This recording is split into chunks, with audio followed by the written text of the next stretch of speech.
खोया खोया चांद जो भरा नहीं है भावों से, बहती जिसमें रसधार नहीं, वो हृदय नहीं पत्थर है जिसमें स्वदेश का प्यार नहीं। दोस्तों, गया प्रसाद शुक्ल स्नेही जी की उपरोक्त पंक्तियां अक्षर सत्य है, जिसमें स्वराष्ट्र का स्वाभिमान नहीं होता, वह एक मुर्दा दिल इंसान ही हो सकता है, जबकि जिंदा दिल इंसान का दिल यदि धड़कता है तो केवल खुद के लिए नहीं धड़कता, बल्कि खुद से ज्यादा अपनी मातृभूमि के लिए धड़कता है। एक जिंदा दिल इंसान अपनी मातृभूमि के लिए सर्वस्व न्यौछावर करने के लिए सदैव तत्पर रहता है।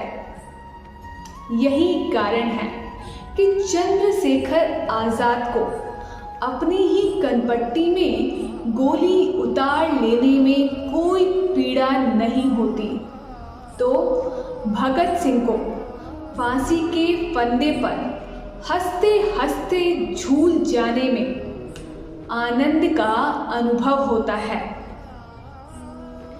ऐसे राष्ट्र प्रेम की कहानियां कोई नई नहीं हैं। ऐसे अनेकों प्राचीन उदाहरण भी हैं। आज ऐसे ही अविस्मरणीय प्रसंग रखने की मेरी एक इच्छा है। तो हेलो दोस्तों, मैं चंद्रा सिंह राष्ट्र प्रेम की एक प्रदीप जलाने के लिए आज आप सभी का आपके अपने चैनल केकेसी यानी खोया खोया चांद पर जोरदार स्वागत करती हूँ।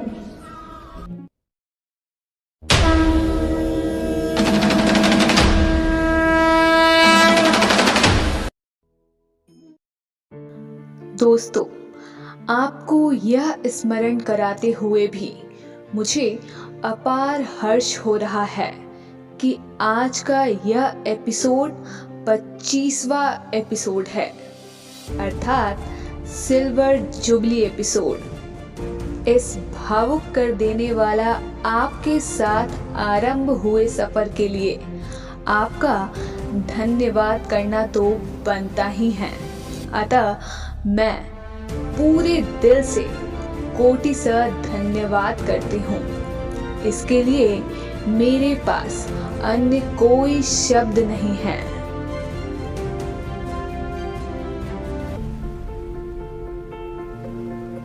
दोस्तों, हम सभी जानते हैं कि हमारी मिट्टी से बना तन एक दिन इसी मिट्टी में मिल जाना है। फिर इस मिट्टी का जो कर्ज हमारे ऊपर होता है, उस कर्ज से उरीण होना भी हम सबका कर्तव्य होता है, और एक सच्चा सपूत अपना यह फर्ज अवश्य पूरा करता है। दोस्तों, पिछले एपिसोड में हमने देखा कि हमारी भारत भूमि ईरान, इराक, अरब, तुर्की, मिस्र, अफगानिस्तान, नेपाल, बर्मा, भूटान, श्रीलंका आदि तक अपना विस्तार बनाए हुए थी। तो आज हम जिस छोटे मानचित्र को देख पा रहे हैं, क्या हमें ऐसा प्रतीत नहीं होता कि आज हमारी भारत माँ हमसे कोई सवाल कर रही है? दोस्तों, यह सवाल तो अपने आप में है ही। इससे भी ज्यादा चिंता करने वाली बात यह है कि इस भारत भूमि के टुकड़े करने वाली शक्तियां आज भी अपने उसी एजेंडे में लगी हुई है, जो भारत को खंडित कर इसके वजूद को मिटा देना चाहती है। इससे बाखबर होना बहुत जरूरी है। मेरे प्यारे दोस्तों, हमें इस बात का ख्याल रखना ही चाहिए कि इस्लाम के जन्म होने के उपरांत, जो आज से 1500 साल पहले हुआ, इसने जब अपना विस्तार करना आरंभ किया तो इसकी सबसे बड़ी शिकार हमारी भारत भूमि ही हुई। 12वीं शताब्दी में मुगलों, तुर्कों, मंगोलियों के रूप में भारत भूमि में इस्लाम का प्रवेश हुआ और तब से लेकर आज तक इस इस्लाम विस्तार का एजेंडा अनवरत चल रहा है। आज भी जिस प्रकार काश्यप ऋषि की भूमि कश्मीर, जिसे ललाटे कश्मीरम की हम संज्ञा देते थे, वह हमारे हाथ से निकलती जा रही है। बंगाल, असम, केरल आदि राज्यों में जो तांडव आरंभ हुआ है, वह हमें चेताने वाली भी है और हमारी आंखें खोलने वाली भी है। दोस्तों, मुगलों, तुर्कों और मंगोल ने आकर हमारा राज्य छीना। विषय केवल यह नहीं है, बल्कि इससे कई ज्यादा है। उन्होंने न केवल हमारा राज्य छीना, बल्कि हमारे पूजा स्थलों, मंदिरों, हमारी संस्कृति को तार तार किया, जो वेदनादायी भी है और चिंता का सबब भी। तो निश्चित ही हमें इससे आगाह होने की आवश्यकता है।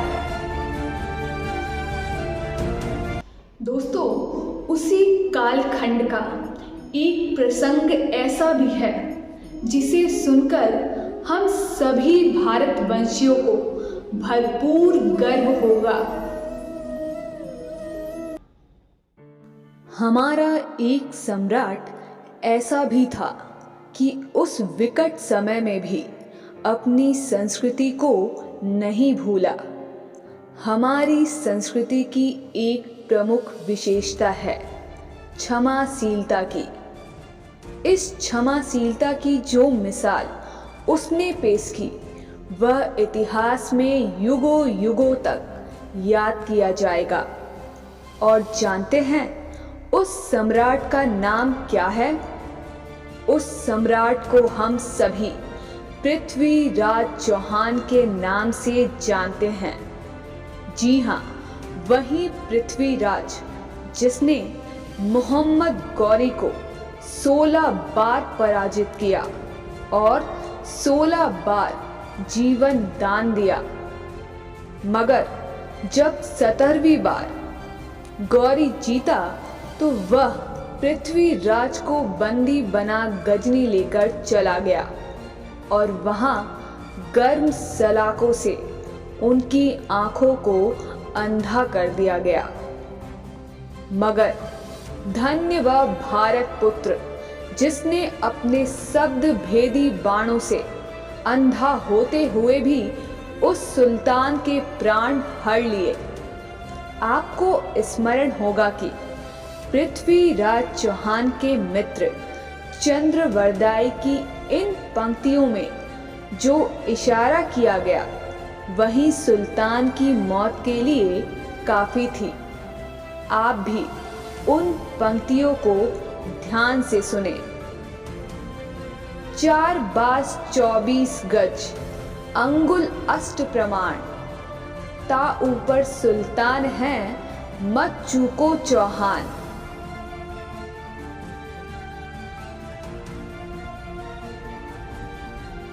दोस्तों, आशा करती हूँ कि मैं आप सभी के दिल को कुछ हद तक झकझोर पाई होंगी। मेरा यह प्रयास आगे भी जारी रहेगा। तो आज यही विश्राम करती हूँ। जय हिंद।